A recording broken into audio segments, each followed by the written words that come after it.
Ladies and gentlemen, welcome to Season 2 of Creative Industry Radio with the premiere. That means having two guests at the same time. And I couldn't be more happy to welcome Nathan Gray and Becky Fontaine, the two lead vocalists of the Iron Roses. The Iron Roses are definitely one of my most favorite bands right now. They are spreading such a wonderful, positive vibe. And for those of you who don't know them, you definitely want to check them out after this episode, for sure. They are on a mission to create a safe space for people to be open and show respect and vulnerability to each other, especially because both have been experiencing themselves firsthand what it means to become free from past trauma and start healing and finally become their true selves. Nathan Gray, also lead singer of the post-hardcore band Boy Sets Fire, by the way, one of my most favorite bands of all time. He recently had his public coming out as a non-binary and pansexual. And Becky Fontaine publicly talked about herself having to suffer from abuse and her way of dealing with anxiety and trauma.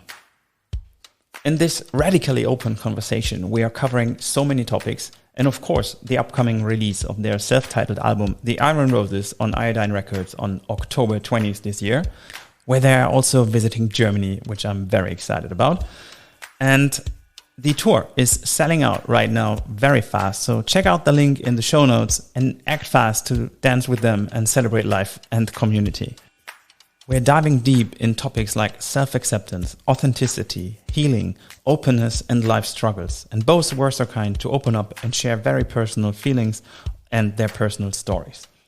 We talk about the challenges of the pandemic, getting creative, getting back on stage, and how the Iron Roses actually got to be what they are now. Letting go of being a lead and solo artist for Nathan and becoming an equal band. We talk about non-alcoholic beers, changing habits, and the polarity of being a public person and being good and enough to oneself off stage. We talk about the long process of becoming real and accountability, the struggles of coming out, while talking about the ideas and the making of their new singles, Screaming for a Change and The Old Guard. We get a glimpse of their purpose, which is bringing diversity to the stage for the people to see themselves in and feel safe. If you want to know what actually happens backstage after the gigs, you should plug in your headphones now and dive deep with me into this conversation with Becky and Nathan of the Iron Roses.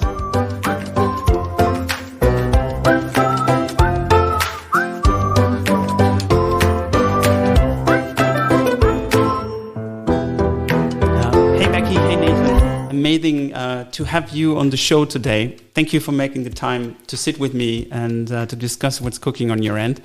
We have a lot to talk about today. And first and foremost, your band, of course, the Iron Roses, and your new album coming out on October 20th, right? And yes.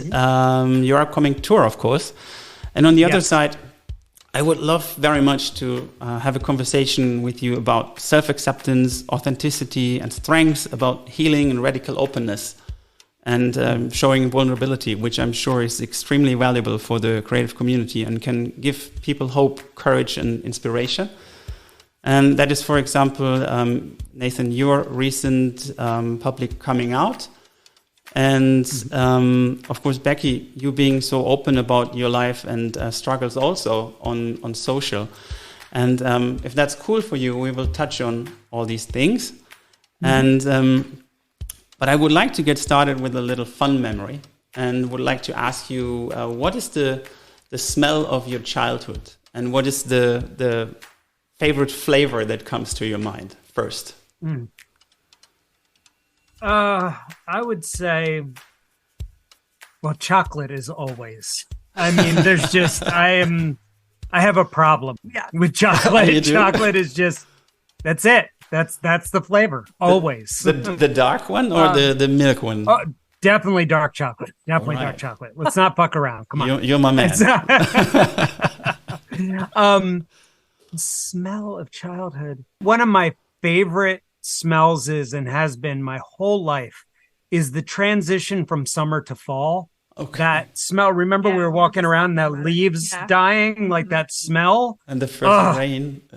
It gives me energy. I love it. Like, I'm not a big fan of summer. So like coming out of that oppressive heat and smelling like the leaves and stuff as fall starts to come in has always been my favorite. Like it always, like the second I smell it, I'm like, all right, let's go. Like That's great.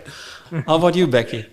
The smell of my childhood. So the first thing that comes to mind is I always had this blankie that I think my great grandmother made for me when I was born, but like it stayed with me even through college. I'm not ashamed to admit, but like the smell of it when it would come out of the dryer, because I would always take it when it was warm and just like touch it on my nose, and that smell is like, yeah, that's the thing. Yeah. Thank you for diving back into the past.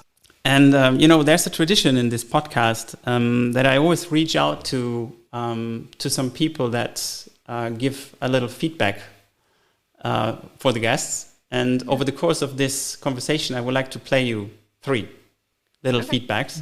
And I will start with the first one. It's an old work pal from me. Hello Nathan, I'm Andy. I would like to take this opportunity to express my gratitude. When I first heard My Life in a Knife Trade in 2000, it was a special experience for me. The song fit perfect into my life situation at the time, like a missing piece of puzzle. In life, there are not only sunny times, but also dark and challenging phases that we have to overcome. This song accompanied me like a faithful satellite. It gave me a strength and courage. Since then, I've been a big fan of your music and really appreciate your creative work. I would also like to thank Becky for your new project, which fits the current times so well. It encourages us to be authentic and stay true to ourselves. I'm really looking forward to seeing you in Cologne in December. And a special thanks goes to Jan, who made this feedback possible. Okay, thank you and love you. That's awesome. Yeah, you will get more of these warm showers now. That's awesome. That's sweet. I always love that because it gives a certain mood, and I want you to feel good here. And actually, I would love to give you a little story of myself. We briefly touched on it in the pre-conversation, but I would love to tell you how we got into contact, so to say. And I think it was in the early 2000s when I first heard After the Eulogy. In this album gave me so much strength, actually, and power, because there was a time where many things happened at the same time. So I finished school, I started studies in Düsseldorf, I had a breakup of a long-term girlfriend, and actually the financial situation was really tough. And I had this commute every day of 45 minutes back and forth, and that was exactly what I did. I plugged in my headphones and I listened to that album, and I closed my eyes, and I was in that. While you were driving? In the train. Oh, in the train. Thank you. Okay. In the train. Don't close your eyes while you're driving. Okay, got you. And that was helping me a lot to stay in my head and to connect with all your songs and with the things you said. And I think from there on, the first gig that I saw of you was in 2004, and we saw you in Bonn at the Rheinkultur Festival.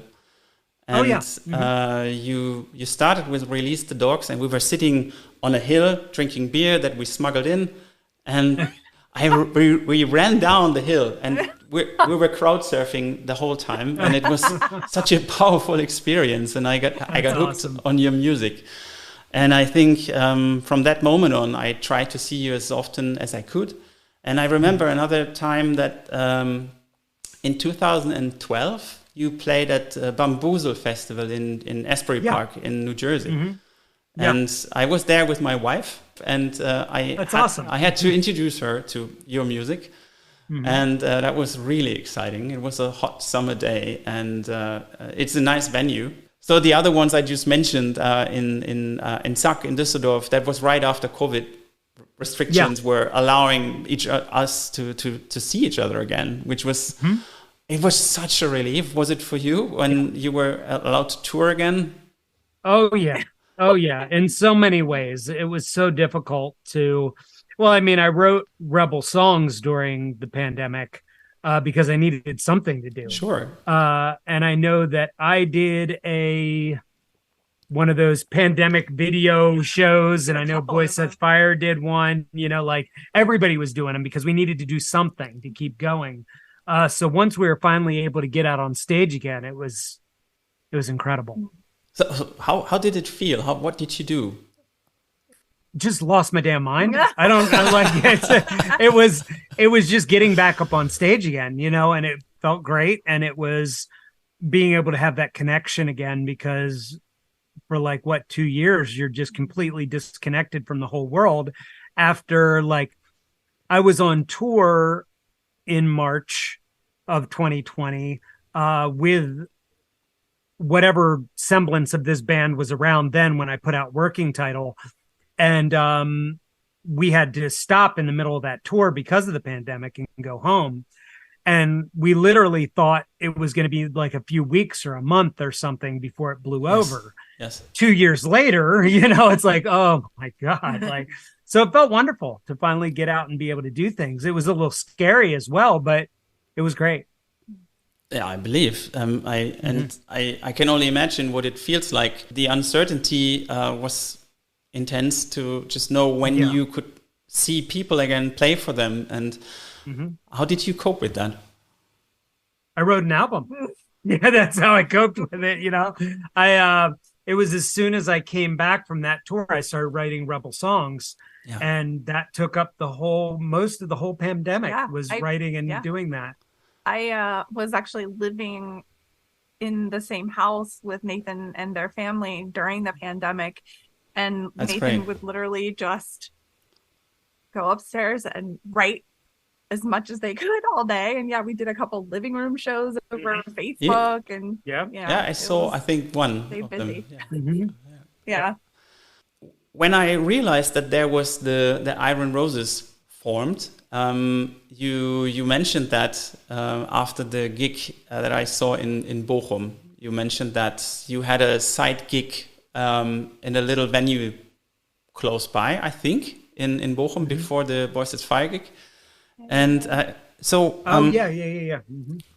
And so then I felt the urge to connect and to talk about this, and here we are. And I couldn't be more grateful. And I would love to know when you guys actually decided on the Iron Roses to become what it is right now. It was definitely a process. Yes, it was. It was going from it was in Rebels. So Becky has been doing backups on my solo stuff since Feral Hymns. She's been here the whole time, but it was during the recording of Rebel songs that there was sort of a decision made where it was okay, I'm going to stop messing around. I want to do more of a big band sound more than a solo artist type of thing. And Becky was an obvious choice to bring in. And then Phil had come to do the rap parts on Rebel songs. And I realized he could play guitar, and it was oh, well, you're stuck now. And that's sort of how this band went. It was just once Becky was in, it was her and I sort of forming this band. Yeah. And, it changed from Nathan Gray to Nathan Gray and the Iron Roses. And then, as I've said on a lot of interviews, I hated that name because it sounds like a blues band. Yeah, you know what I mean? Somebody and the Somethings always sounds so douchey. I don't know. It's just it just sounds like some cover band type of thing. I don't know. I just didn't like it. I feel you. So, and I just don't have that need for it to be my name. I think a band name is better because then you get to see from all perspectives within the band. What do you think? I'll give the next part to Becky so she can, because she really helped in the formation of this band. So I think a lot of it was just a combination of you having to work on yourself to get to a place where you could let go a little bit, because you knew that letting go of the thought that you needed to be a solo artist wasn't really who you were. And then you're going through all this evolution as a person. And then with the rest of us in the Iron Roses being a part of that, you're right. Like the Nathan Gray and the Iron Roses thing didn't feel right because it didn't feel like we weren't really sure what our place was in that, because we were like the thing after your name. Yeah. So that was like something that kind of organically happened a long time because we just all became a bigger part of it. So it was like you kind of letting go a little bit of control and the rest of us realizing that we actually did have a place to step in and take some of that off of you. And so what has happened is it's like an even playing field of artists now, which has finding the right people. Yeah, that was also been through so many different members. I believe. But now we're here, like with this album and this sort of showing of who we are. Like the people you see now that's the band. You know. Yeah. Whereas before it was sort of like a revolving door of people. Yeah. Now it's just, this is the band. This is it. It took a while for us to find the combination of people who were talented artists, but also people we felt safe with and around and were driven the same way, had shared the same ideals with us. So we're there now. So take us a little bit through that process. How long did it take, and how did it go? Finding the members. I mean, it took a couple years, and I think a lot of that happened just being like last year we were on the road a lot, and a lot of these people, I think we really found out who worked and who didn't by being on the road. Well, even think of like the Rebel Songs album release show. There so were like 12 people in this band. You know, like it was insane. We were like Slipknot. Right? And so the Arcade Fire. From there, right. From there to here, like going through so many people. And I think the only people that stayed, well, it was you, me, Michael, because Michael was who plays bass in the band. He was just the touring bass player, but he was on tour with us for the working title tour when the pandemic hit. So it was Michael, Phil, you, and me were there at that show, and that was really the beginning of finding who was going to be in this band. And then we stole Pedro. Yeah. And you stole him. And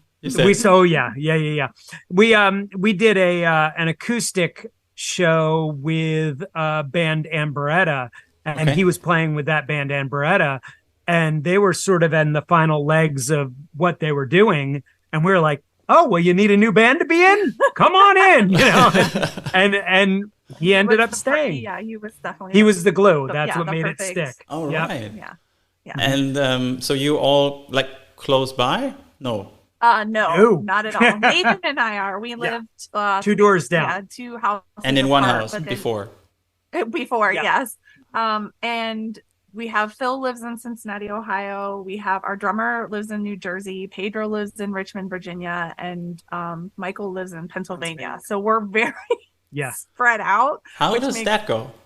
It takes a lot of planning. Yeah, it's difficult, but we make it work. Yeah, it takes planning. Yeah. You know what? One of the things that's very important about it is that we have very self-motivated, talented people in the band who are able to practice on their own, so that when what's the thing that Pedro always says? Practice at home, you show up for rehearsal together. Yeah.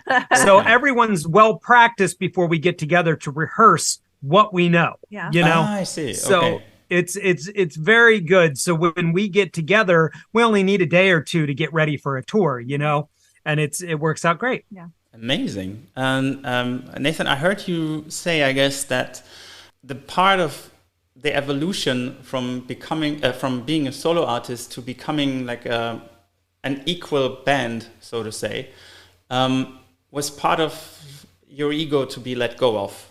And without a doubt. Was it hard to actually go through that transformation? Yes. What were your struggles with it? Well, I feel like what the issue was I needed to go through what I started with Feral Hymns. is going through my own childhood, my own trauma, my own issues that I had dealt with abuse, to get through that in order to get to this, Sure. whatever this is, and to find myself. And then once I found myself, to then learn what that meant, and that I didn't need to really force myself up front and everything. I didn't need to be, in control of everything, and that really helped me let go a lot. Once you get rid of a lot of that trauma and you find healing for those type of things, and then you find who the real you is underneath of all that. It's sort of like digging through the rubble and then finding who you really are. Yes. Then it really makes it a lot easier to go, oh, okay, I don't have to fake this anymore. I don't have to be like, no, I'm the boss. It doesn't matter. We're all here for the same purpose. And so I am. It's so lovely to see you share this. And so, Becky, if I understand correctly, you have been with Nathan during that time, being close. And how was it for you to then help him through this? And how was it for you to feel like things are getting more equal for you in the band? I mean, I've been friends with Nathan for 10 years now, so I've certainly seen some real shitty parts, no offense, but I've also seen some really great parts. So Nathan left the building. Yeah. I am always teasing them now about no wonder you always had headaches and you were always angry. How were you holding all of this in that, So I definitely... It's been just the last year has been honestly amazing to watch them kind of let go of the macho front that you were wearing. Sorry, to interject real quick.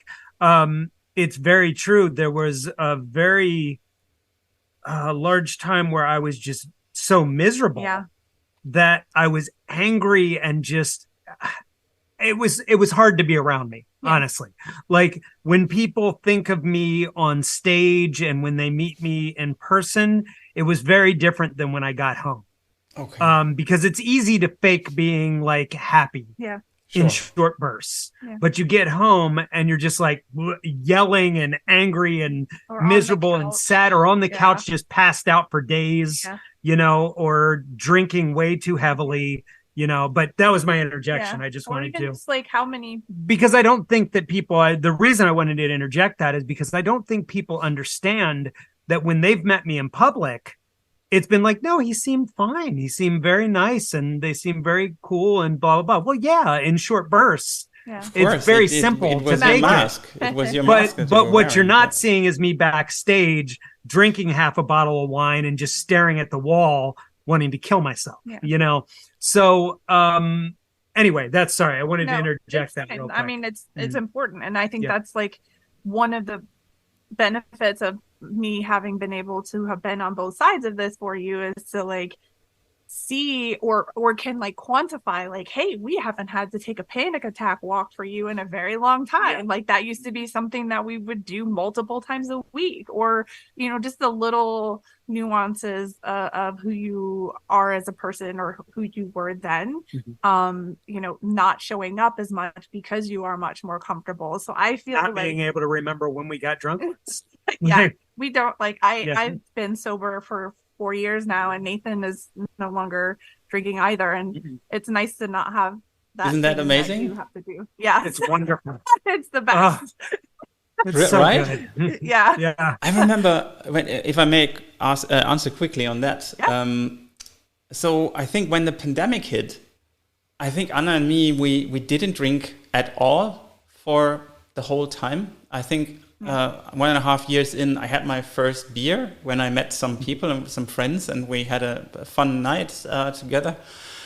But it just felt like, I don't really need this now. Yeah. There's an alcohol-free beer. It's fine. And yes, some good ones. Yeah, they're so good now. I mean, why bother? We've had so many really good non-alcoholic beers. Funny story about this. We went to eat one day for lunch, And the bartender that was working at this restaurant had seen us come in a lot and was trying to be nice and gave us these little specialty shots that he was making. Very tiny. Very tiny. But so she doesn't drink at all. Yeah. And I was like, okay, well, I don't want to offend this. I hadn't drank in a while, though. And I didn't want to offend them because it was such a kind gesture, you know? Okay. So I was like, I'll drink them real quick. So I just did, and they were tiny. They weren't even shots. They were tiny. Drank them both. And within about 15 minutes went, I don't feel good. Because it'd been so long since I drank. It's like, this is why I don't drink anymore. I hate this. Yeah. That's exactly that. But of course, when you're on tour, when bands are on tour, not you, I don't want to put it all on you. But I guess there is possibly certain occasions, situations, or even habits that you would have a drink or two or more. I don't know. And we would not. Yeah. You are not doing that anymore. Oh, absolutely not. But we also, just to be very clear, we are very limiting. There are others in the band that drink, but we are very limiting on what we allow as a band. Some beers, sure. Hard alcohol, no. Drugs, no. Yeah. And there's a reason for that, is that there's no reason for it. Yeah. There's no reason for that to be involved in what we do. If you want to have a couple beers, sure. But we're here to work. Yeah. We're here to perform. We're here to be 100% on that stage. And if you get too shitty drunk, you're going to suck. Yeah. There's no reason for it. That is disrespectful to our audience. Exactly. And so, and each other. And to each other. So it's very important to us that even the members in this band who do drink, that they keep it to a minimum, that they keep it under control, and that we don't have nights where someone's too drunk to play or too hungover to play 100%, because people pay for these tickets and they deserve respect for their time. Sure. And I appreciate that very much. Right. But you know better than me, because I haven't been backstage that often than you. It certainly isn't a given. And we've seen that on the world stage with a lot of bands, with especially guys in bands doing some real shitty things. And we want to avoid anything even remotely like that with this band. We want to create a safe place and a good atmosphere for anyone that comes to our shows. Wrapping it up with what your experience was with growing together as a band and becoming that equal. How does it work out for you right now, being in the process? Because we're sitting here like the three of us, which is completely cool. And but before I reached out to you, I didn't really know that was the case. And but I loved it that you said the both of us are coming. And that is my new thing. When people come to me about interviews, it's like, well, Becky's coming too, because that's how we do interviews now. Well, that's cool. And I think it's important because we have a certain thing that we are pushing with this band, and there are two front people to this band. When you listen to the album, when you listen to the vocals, we very purposefully, it's like a duet, you know? Yes. And that's a purposeful part of our originality in this band, which, originality is hard to come by. So when you create certain special things within your band, you want to focus on them. And this is one of those things that I feel we need to focus on. Absolutely.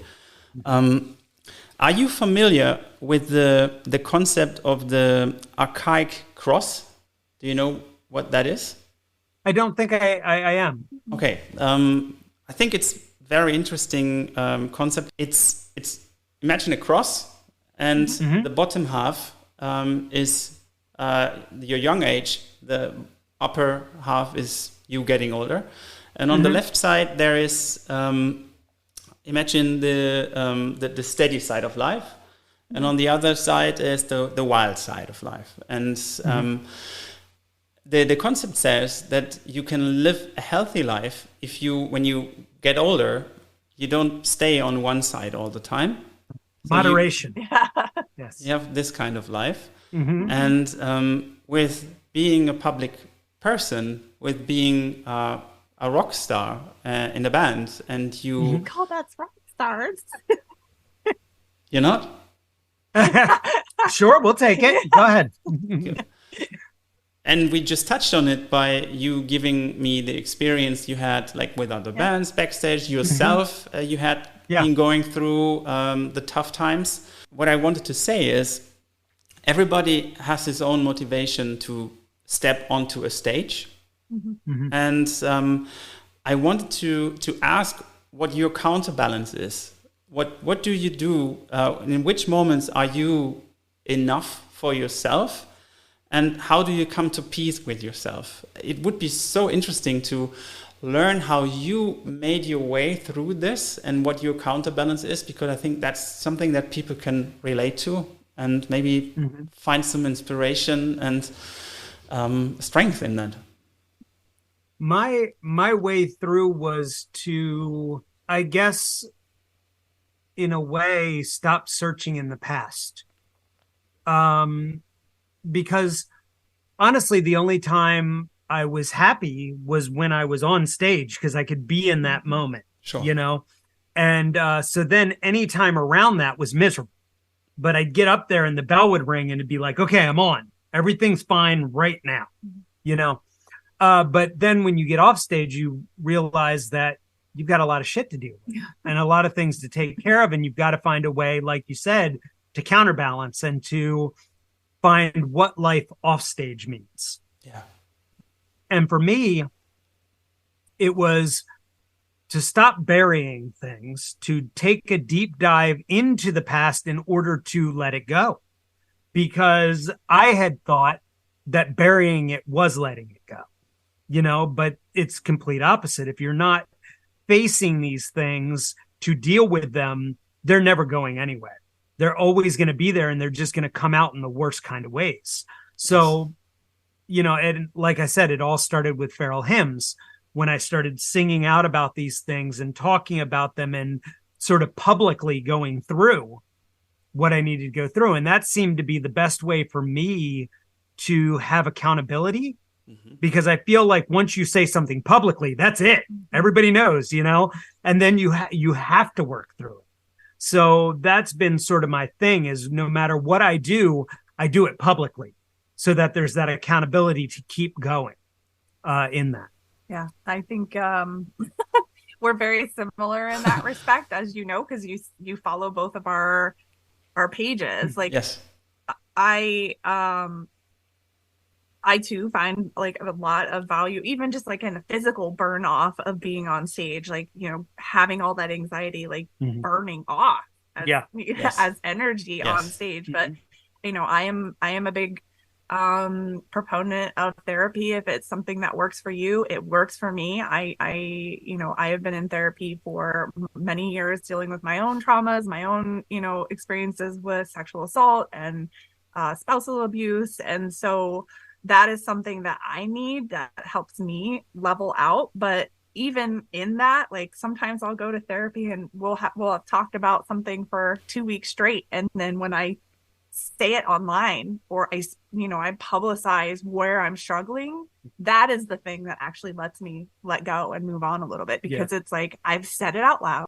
I'm not holding that thing in my chest anymore. I've said it out loud.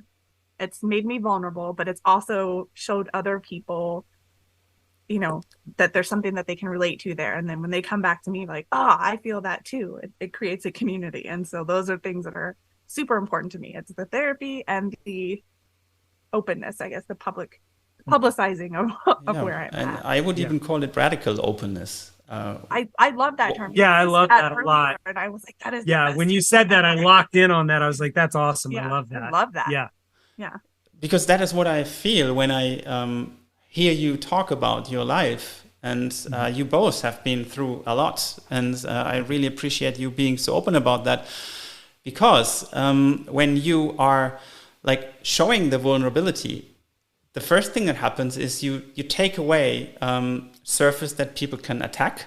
And you won't change anyone. The only person you can change is yourself. That being said, that you said that you had to go through things in your families, like sexual assault, you said, Becky, and with you, Nathan, it was, I believe it was hard also to talk about coming out with your family. If I may ask, how was the situation when you told your family? Or if it's too personal, of course, please don't. No. I think that the best way to answer this is to say that my mom has been wonderful. Oh, my Aunt Carol is great. But yeah, I think that, there's been some struggles with ideologies and belief systems that are apparently more important than who I am. Well, to some people. Well, that's what I'm saying, is that I'm not saying that's true. I'm saying that that's what some people believe. Sure. And that is something that I've had to deal with. Yeah. Is that there are some people that I love that do not love me enough to accept me for who I am. And it's funny, though, that thought probably would have ruined me back in the day. But in a moment now where I am more happy, I don't know if it really bugs me as much as it sounds like it should. It's like, oh, all right, well, fuck off then. Who cares? Exactly. I've got no responsibility to you to make you more comfortable with me. No, you don't. It's not my problem. So I guess that's sort of the proof of healing, is when you're in a spot where it's like, oh, you have an issue? All right, go have an issue over there. Not my problem. I'm moving on. Like that. That is the best way to deal with it? It's the only way, really. In the end, who has to live his life? It's you. You don't live the life for anyone else. Same for you, Becky. You've been open about these situations, and you have made your way through by talking about it, be it with a therapist or with a friend in Nathan or whatever. That is something that certainly helps you to deal with and to see you're not alone. And I saw it with many of my friends that had been going through and I can only imagine how hard it is to go through the fear and anxiety of finally coming out, and then waiting for that reaction. And then sometimes you get those reactions where your jaw just fucking hits the floor because it's so wrong. It's like, really? It's, you tell somebody something and they come back with a response where you're like, wow, you put no thought into that. That's amazing that you put no care, no empathy, no thought into what the fuck you just responded to me, which can be helpful sometimes. But to let go of people. I was thinking, like, one of the things that really broke my need for anybody to love me in the way I needed it was going through the thought of, we've had a lot of issues in the US with, queer clubs getting shot up, or like people getting stabbed and murdered for who they are or what they look like.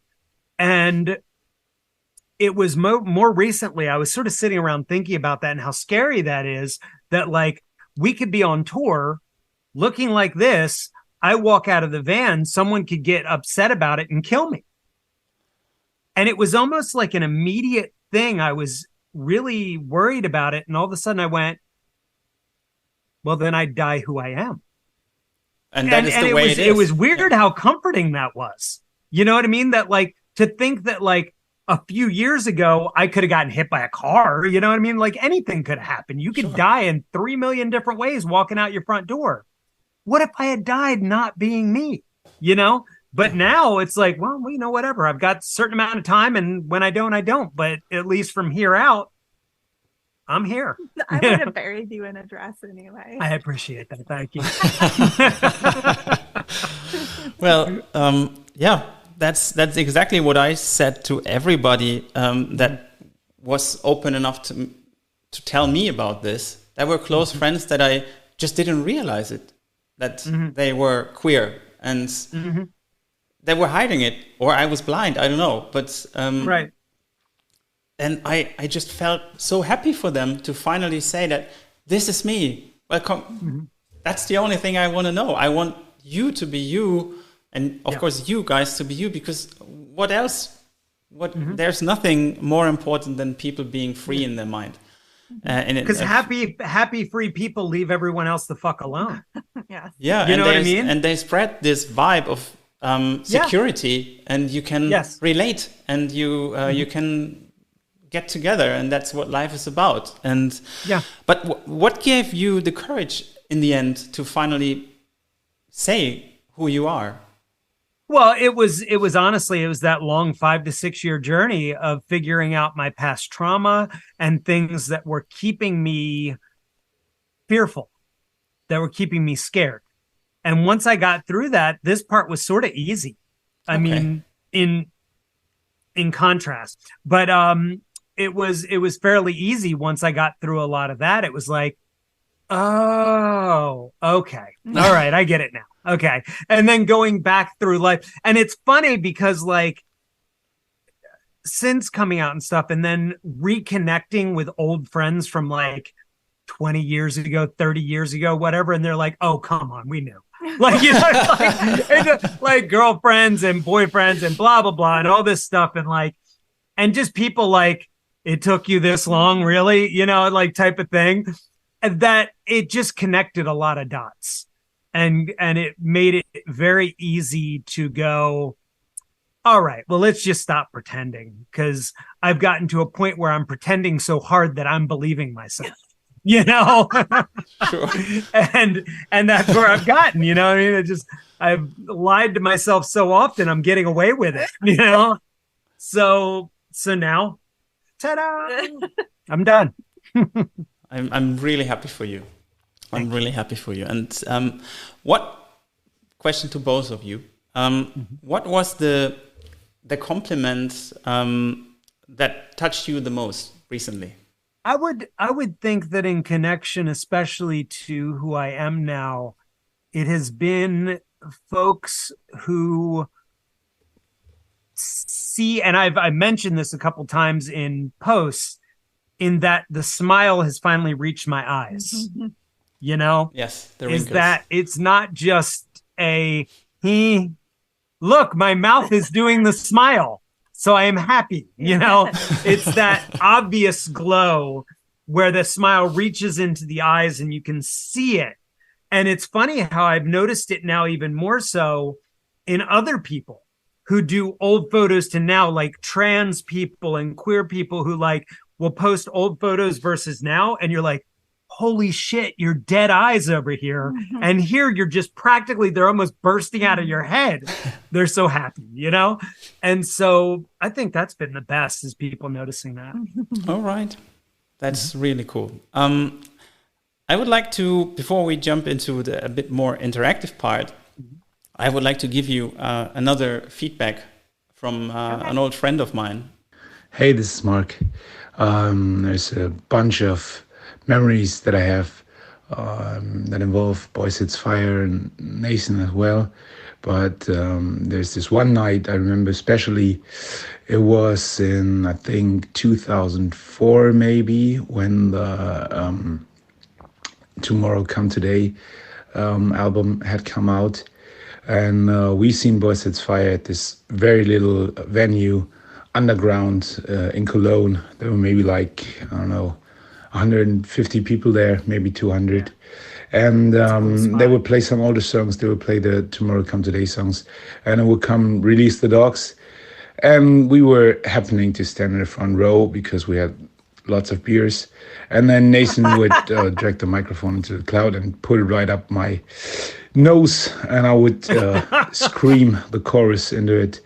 I still remember it till that day because the music the Boys of Fire made meant a lot to me, and I never forgot it, even 20 years later. So Nathan, when you hear this, all the best to you, and there's a lot of good memories that I enjoy having with Boys It's Fire.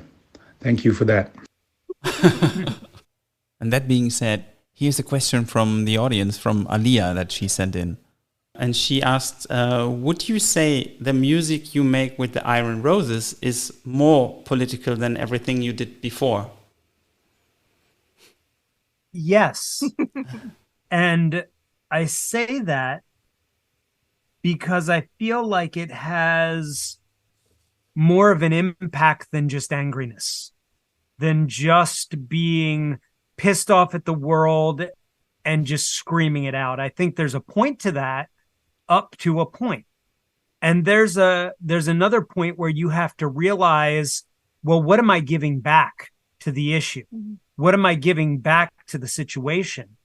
And what this band gives back to that situation is bringing more of a diversity to the stage, bringing people into this band that an audience can see themselves in, and giving people not just an outlet for anger, but an outlet for joy and a reason to be happy and a reason to be hopeful. You can't just leave people angry. There's a point to where you have to see people in the audience and invite them to be part of what's going on and invite them to be part of the solution in their own issues and in the things that happen in their neighborhoods, in their families, in their country, in their world. And that's how we create real change, is we bring, because I think there's two ways that people screw up. I think one is in just venting anger, and the other is in saying, well, just being happy and joyful is my rebellion. Yeah, not if you're not talking about the issues, So we try to do both. We talk about the issues. We talk about things that are important to us and important to the world and important to those around us that share our viewpoint. But we also bring a certain joy and a certain community to that, so people can dance and be happy and feel, because without that, what hope is there? Don't we want a more joyful, a more happy future? Don't we want our politics and our social viewpoints to be joyful? I know I keep using that word, but it's a good one. Yeah, I mean, if we look out at these right-wing fascist assholes, they're miserable. They're bitter. They're angry. They're constantly like, oh, immigrants and blah, blah, blah. And they're blah. Fuck off. Like the fear and the anger and the hatred, they don't dance. They don't laugh. And if they do laugh, it's cruel laughter. And it's laughing at other people's expense. Yeah. We need to show people that we can have true joy and happiness in our healing, in treating others with respect, in treating others with the happiness and joy and fulfillment that we all deserve as human beings. Period. Nailed it. There's also something to be said of just having a band with 6 completely different people from completely different, Black lives, brown lives, cis lives, white lives, female, whatever this is. What please tell me, what is the point in screaming for a change in a band that's 6 cis white dudes?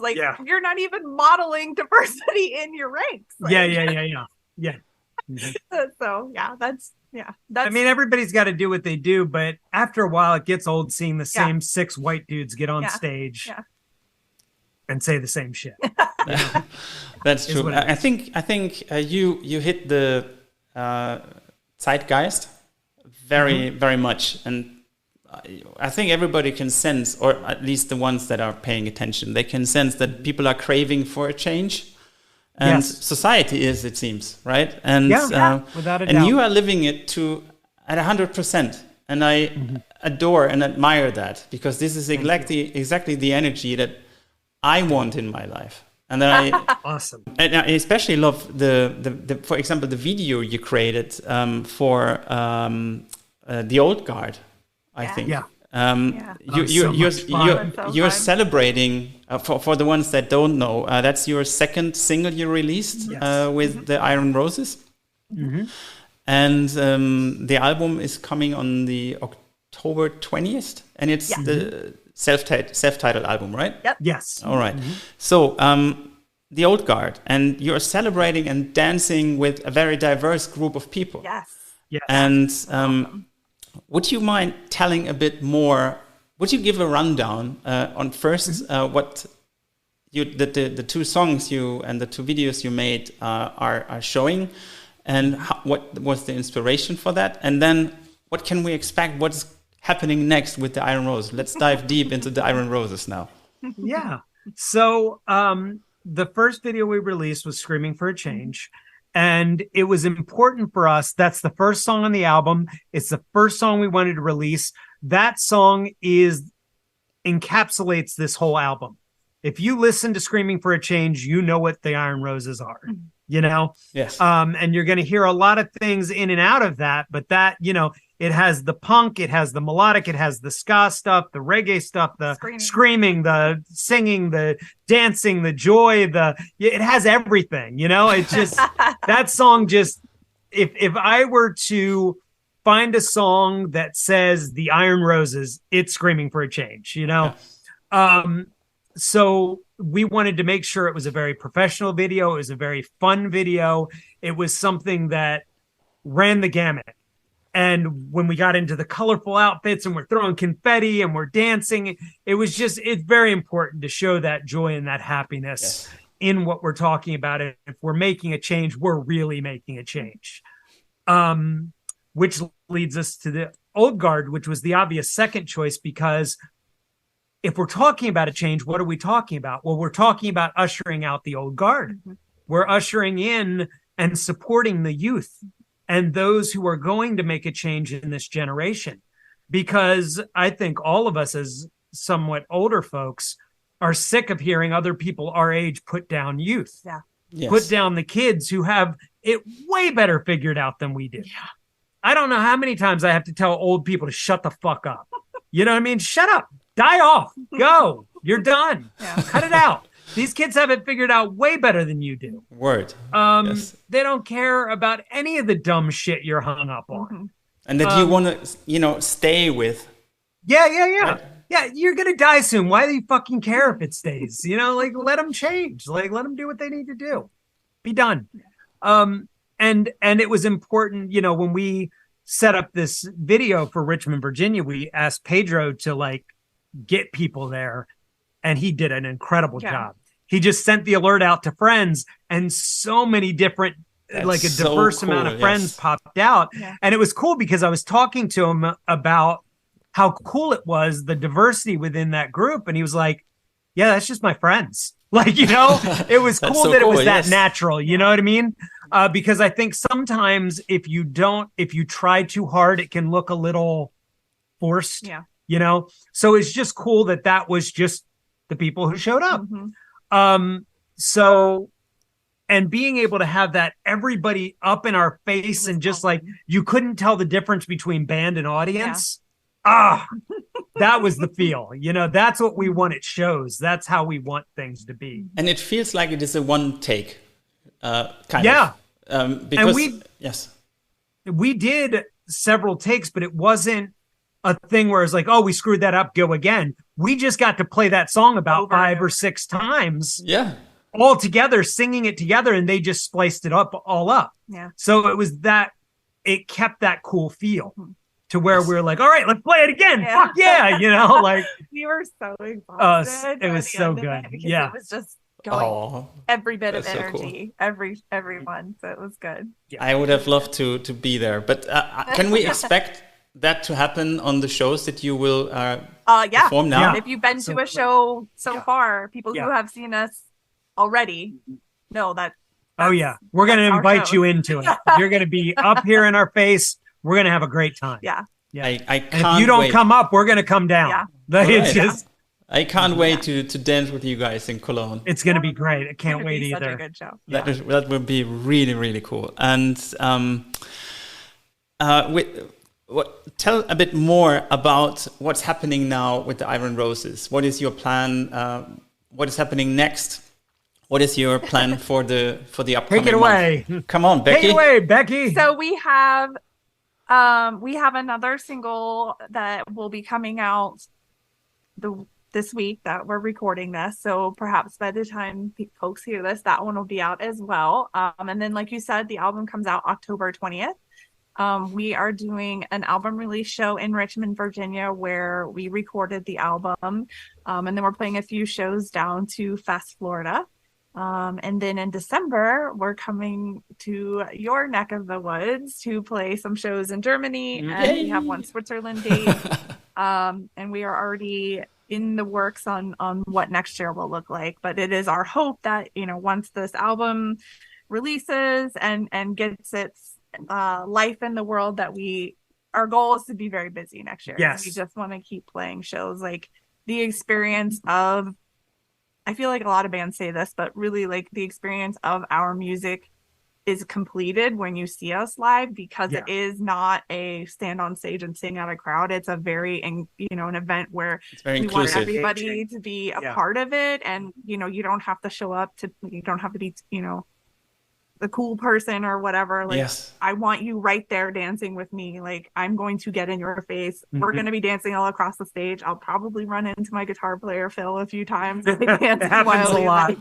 We just want that to be a cathartic thing that we experience together. And I think that especially when we're talking about the themes in our songs, like it feels good to do that, with people live. So that is want to such just be on the road as much as we can. That is such a fresh thing, actually, because that is what I want. I don't want to stand in front of the stage.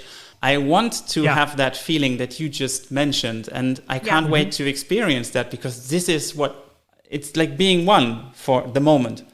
And this is so exciting. Because music shouldn't be a consumer thing. No. It shouldn't be something that you just stand there and consume like watching television. Yeah.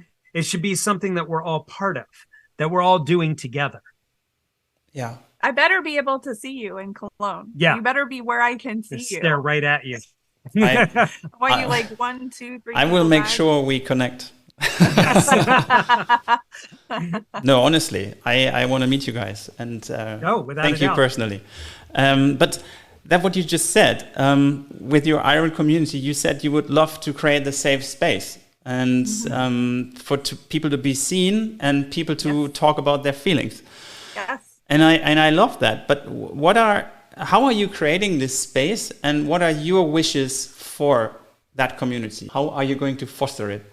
I think we create it by letting ourselves be seen. Like that is the first key. Like when we're not pretending that we're not messes. Set an example. Yeah. It allows other people to be like, okay, it's okay to be anxious. It's okay to be depressed. It's okay that I couldn't get up. Like Nathan Gray and Becky Fontaine are big messes too. Yeah. Like if they're a mess, it's okay for me to be a mess. And I think that it's a lot of lead by example and us just being authentically ourselves, whatever that may be, the good, bad, and the ugly. I think that sets an example for other people. And that is, a lot of the community that we've already built has been based around that. People sending, I'm sure the same for you, like sending me messages and them saying, thank you for saying that. Like, I thought I was the only person that felt like that. Or you saying that you have days where you just don't even want to be alive makes it okay for me to also have those days. Like it's like a natural thing. You don't even have to work to create a community if you're just being open and vulnerable. Like that naturally brings people to you. Be honest. Yeah. Yes. Yes. Back to radical openness. Yes. I love it. A t-shirt. Yes. Okay. Before we take a little nudge into the future, I give you a very short but intense third feedback. Here it goes. Hey Nathan and Becky, I am Vincent and I love dancing to your music. Bye and thank you. That was Vincent, my son. That was awesome. I love that. Hi, Vincent. And he loves your music. That's so awesome. So do Anna and me. and Vincent wanted to send his regards. And love it. You should see him dance when you play, and he likes both of your bands that I showed him. And now that many people, I believe, are curious when we think about the future. And let me ask this: could you imagine, let's say, like a family mini festival with all your bands? Nope. You are too old for all that. No, sir. No, I couldn't. And I'll tell you why. I actually tried it before. Tried it twice. Once was when I was doing I Am Heresy. We opened for Boy Sets Fire on a New Year's Eve show in the US. Nearly killed myself. It was so much because I give everything when I'm playing. And to do that twice in one night, awful. I can't. And then Nathan Gray Collective played in Europe with Boy Sets Fire at one of our family first fests. Same thing. It was just when I get on stage, I give everything in that moment. And if I have already given that, how do I do that again in the same night? You know, I need some rest. I need some water. I need some, you know what I mean? To get ready to do it again. So it just wouldn't work. It would take from one or the other, and it's not the best idea. Fair enough. But at least I thought I asked. Yeah, no, I think that it's what it makes me realize how much people don't know kind of how things are on the back end for you. Like I will say on show days, like Nathan is generally pretty on edge, like before we get to the stage, like it's of course you want to make it perfect. Certain things, and then after the show, all of our bandmates can attest to this. Nathan has about an hour before you need to get Nathan food and bed immediately or they become a mess. An absolute mess. 1 hour, food, bed, done. It's true. It's very much like clockwork, but there's a system. There's definitely like moments in this band, like, and it's so funny because everybody knows me very well, but it's like, did you eat? Like, I was like, did you get enough food? That's it. Go get a snack. we made your bed already, so please. Yeah. Right, exactly. Listen, here's your hoodie. Here's your blanket. Yeah. We need to get Nathan in some quiet, like, you know, literally about an hour after you play, because you do give. It's true. And so much. You get to the hotel immediately. You go to your band bus, or how did that work? Bus or hotel or whatever. So right after we play, you'll see Becky and I at the merch table. We always go there so that we can communicate with people if they'd like to. And then that's about an hour of hanging out there. And as soon as that's done, out. Yeah. I'm done. The light goes off. We're not partying. We're not hanging out. No. We're not getting loaded. We're not doing anything. I am drinking water, eating, going to bed. Yes. That's it. Yeah. Well, that's cool. And that's, I think, what many other professionals do in their job. Right? And why shouldn't you? And I totally appreciate that. And last question about the future, and of course, kind of your past. When we talk about mentorship and development of oneself or a band, did you experience the value of a good mentor as in your life? You're both of you, music-wise, and would you be open to help others? Mentoring them? I would absolutely be open to help others. I never had anybody that like mentored me into anything really. But I always tried to do what I can. I can't give a lot of energy, I think, because I'm busy doing my own stuff, but I do try my best to at least lead people on a correct path, and help them if they need it. Yeah. But leads to the question from the previous guest, which is Tiffany Winterler, and she's a model, a fashion producer, and she works with the big magazines such as Vogue, etc. And she asks, if you knew you can't fail, what would you do instead of what you're doing now? Oh, I mean, I'd be doing this, because if I couldn't fail, then fuck yeah, this band's going to be huge. You know, I would do music because there's no other thing for me to do. That's what I do. And so the knowledge of not being able to fail makes it easier. Right. To go, well, yeah, let's go do this then. Yeah. Right. Although I am curious if you do like to compete. So if that was something that was removed. Oh yeah, it might make it as interesting. Yeah. Compete? Like if you already knew you were gonna win. Yeah, right. It's not as cool. Yeah. You would still do it. Yeah, I'd still do it. Would it still be like, well, I don't have to fight for it. I don't Right. Fair. All right. And I am so sorry, but I do have to run and I need to go get them. Go and get them. School. Yeah. And this is important. Yes. Nathan, thank you so much for your time. Becky, are you staying for a few more minutes? She can stay for a few more minutes. Yeah. So Nathan, appreciate it so much. Go get your kids and we see you in Cologne. Thank you so much. See you there. Bye. Thank you for your time. All right, Becky. It was such an honest and open and kind conversation, and I truly appreciate that. And I just wanted to express my gratitude for you taking the time and being part of this and telling your story. This is not, I don't take that for granted, and I'm always happy for people to be open. And this is exactly what this is for me. I love bringing people together from all sorts of the creative world, because I think the creatives are the ones that change the world.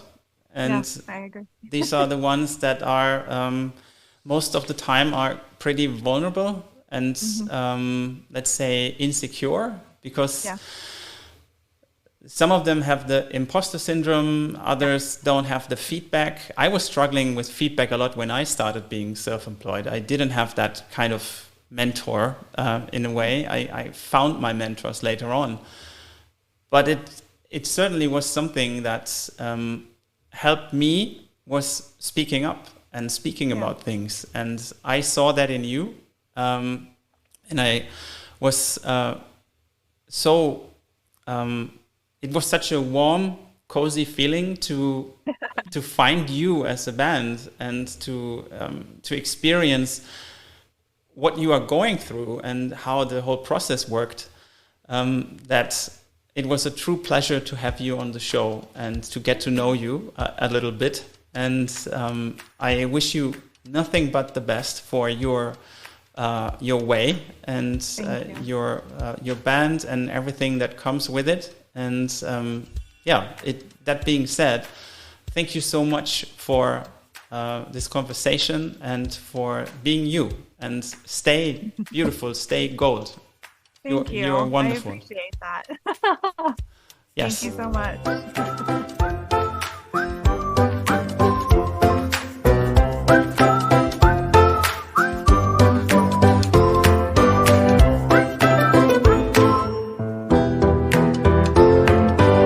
All right, everyone. Thank you so much for your time, for tuning in into this deep dive with Becky and Nathan of the Iron Roses. I really appreciate them being so open and honest about their lives, about forming the band and their mission, and I can't wait to see them on tour.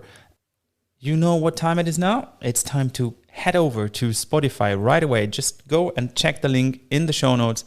And if you're listening to this episode after October 20th, 2023, you can definitely start listening to the new album, The Iron Roses.